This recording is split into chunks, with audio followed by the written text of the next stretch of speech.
कर्ण में सूर्य देव के साथ साथ दानव दंभोदभवा का भी अंश था। जानिए एक अद्भुत पौराणिक रहस्य। त्रेता युग में कर्ण के माध्यम से दो कहानियों के सूत्र एक साथ आते हैं। एक राक्षस था दंभोदभ। उन्होंने सूर्य देव की घोर तपस्या की।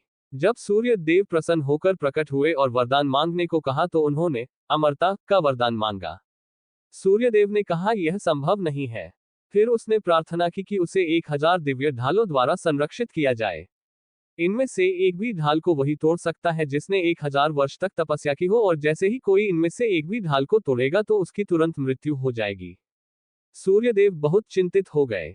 वे समझ तो रहे थे कि यह राक्षस इस वरदान का दुरुपयोग करेगा, लेकिन उसकी तपस्या के आगे वे असहाय थे। उन्हें उसे यह वरदान देना ही था। इन ढालों से सुरक्षित होने के बाद वही हुआ जिसका सूर्यदेव को डर था। दंभोदभ अपने 1000 कवचों के बल पर स्वयं को अमर मानकर इच्छानुसार अत्याचार करने लगा। उन्हें सहस्र कवच के नाम से जाना जाने लगा। दूसरी ओर सती जी के पिता दक्ष प्रजापति ने अपनी पुत्री मूर्ति का विवाह ब्रह्मा जी के मानसिक पुत्र धर्म से किया। मूर्ति ने सहस्रकवच के बारे में सुना था और उन्होंने श्री विष्णु से इसे समाप्त करने के लिए प्रार्थना की। विष्णु जी ने उन्हें आश्वासन दिया कि वे ऐसा करेंगे। समय आने पर मूर्ति ने 2 जुड़वा पुत्रों को जन्म दिया जिनका नाम नर और नारायण रखा गया। 2 शरीर होते हुए भी दोनों एक थे, 2 शरीर में एक जान। भगवान विष्णु ने एक साथ 2 शरीरों में नर और नारायण के रूप में अवतार लिया था। दोनों भाई बड़े हो गए। एक बार दंभोदभ ने इस वन पर चढ़ाई कर दी। तभी उसने एक तेजस्वी व्यक्ति को अपनी ओर आते देखा और डर गया। उस आदमी ने कहा कि मैं एक आदमी हूं और आपसे लड़ने आया हूं। डरते हुए भी दंभोदभ ने हंसते हुए कहा तुम मेरे बारे में क्या जानते हो? मेरा कवच केवल वही तोड़ सकता है जिसने 1000 वर्ष तक तपस्या की हो। वह आदमी हंसा और बोला कि मैं और मेरा भाई नारायण एक ही हैं। वह मेरी ओर से तपस्या कर रहा है और मैं उसकी ओर से युद्ध कर रहा हूं। युद्ध शुरू हुआ और सहस्र कवच को आश्चर्य हुआ कि वास्तव में नारायण की तपस्या के कारण पुरुषों की शक्ति बढ़ रही थी। जैसे ही 1000 वर्ष का समय पूरा हुआ, मनुष्य ने सहस्र कवच का एक कवच तोड़ दिया। लेकिन सूर्य के वरदान के अनुसार कवच टूटते ही नर वहीं मरकर गिर पड़े।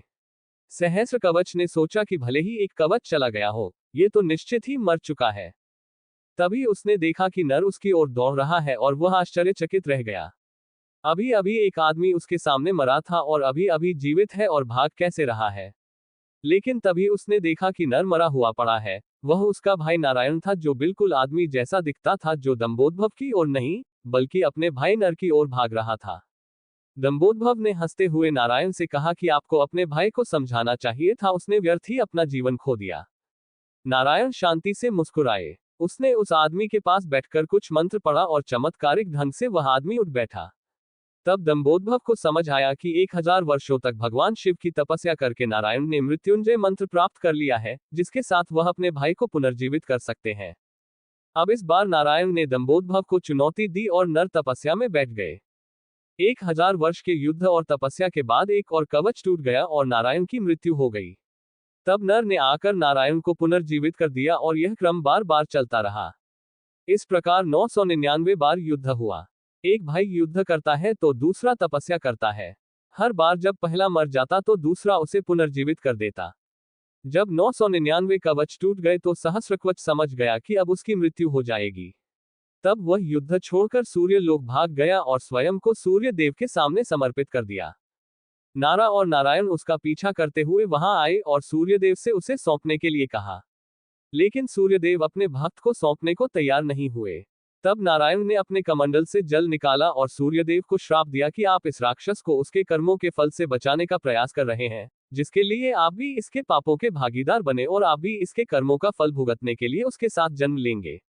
इसके साथ ही त्रेता युग का अंत हुआ और द्वापर युग का आरंभ हुआ। समय बीतने पर कुंती जी ने अपने वरदान की जांच करते हुए सूर्य देव का आह्वान किया और कर्ण का जन्म हुआ।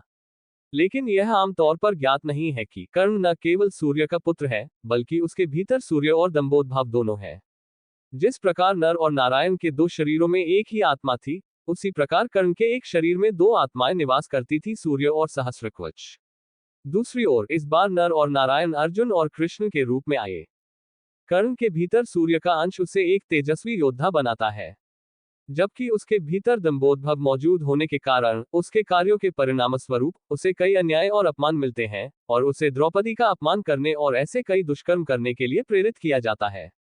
यदि अर्जुन कर्ण का कवच तोड़ देता तो उसकी तत्काल मृत्यु हो जाती। इसीलिए इंद्र ने पहले ही उसका कवच छीन लिया था। एक और प्रश्न जो लोग अक्सर उठाते हैं वह है, श्री कृष्ण ने इंद्रपुत्र अर्जुन का समर्थन करते हुए सूर्यपुत्र कर्ण को धोखे से क्यों मारा? ऐसा कहा जाता है कि श्री राम के अवतार में श्री राम ने सूर्यपुत्र सुग्रीव के साथ मिलकर बाली इंद्र के पुत्र को मारा, धोखा नहीं दिया था। जब न्यायाधीश किसी अपराधी को मृत्युदंड देता है तो वह उसे सामने से नहीं मारता, ये धोखे से हत्या करना नहीं है, तो इस बार इसका उल्टा हुआ।